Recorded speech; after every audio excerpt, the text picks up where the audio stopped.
Hi every one.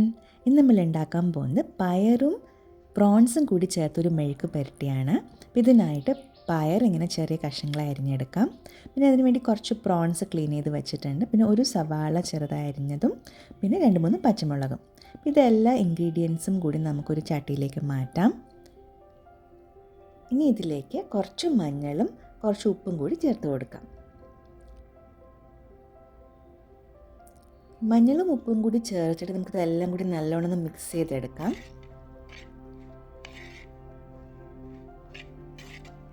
ഇനി ഇത് വേവിക്കാനായിട്ട് ഒരു 1/2 കപ്പ് വെള്ളം കൂടി ചേർത്ത് കൊടുക്കാം. ഇത് നമുക്ക് അടച്ച് വെച്ച് നമുക്ക് വേവിച്ചെടുക്കാം. ഈ സമയത്ത് ഇതിൽ ചേർക്കാനായിട്ട് കുറച്ച് ഇൻഗ്രീഡിയൻസ് കൂടിയുണ്ട്. അപ്പോൾ കുറച്ച് വെളുത്തുള്ളി, ഒരു 5-6 അല്ലി വെളുത്തുള്ളി ചതച്ചെടുക്കുന്നുണ്ട്. പിന്നെ ഒരു 10-12 ചെറിയ ഉള്ളിയും ഒരു 2 സ്പൂൺ വറ്റൽ മുളകിൻ്റെ പൊടി, അതായത് റെഡ് ചില്ലി ഫ്ലേക്സും കൂടി നമ്മൾ ചതച്ചെടുക്കുന്നുണ്ട്.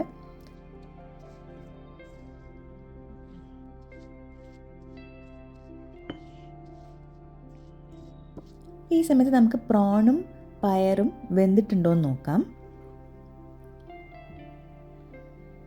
പയർ നല്ലോണം വെന്തിട്ടുണ്ട്, പ്രോണും വെന്തിട്ടുണ്ട്.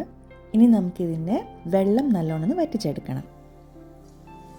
ഇനി നമുക്ക് പാനിൽ കുറച്ച് എണ്ണ ചൂടാക്കി നേരത്തെ റെഡിയാക്കി വെച്ച് മസാലയൊന്ന് റോസ്റ്റ് ചെയ്തെടുക്കാം. ഇതിൻ്റെ പച്ചമണം മാറുന്ന വരെ നമുക്ക് റോസ്റ്റ് ചെയ്യാം. ഇനി ഇതിലേക്ക് നേരത്തെ കുക്ക് ചെയ്ത് വെച്ച പ്രോൺസും പയറും ചേർത്ത് കൊടുക്കാം. ഇനി ഇതെല്ലാം കൂടി നല്ലോണം മിക്സ് ചെയ്തെടുക്കാം. ഇനി കുറച്ച് കളറിന് വേണ്ടി നമുക്ക് കുറച്ച് കാശ്മീരി ചില്ലി പൗഡർ കൂടി ചേർത്ത് കൊടുക്കാം. ഇത് ഓപ്ഷണലാണ്.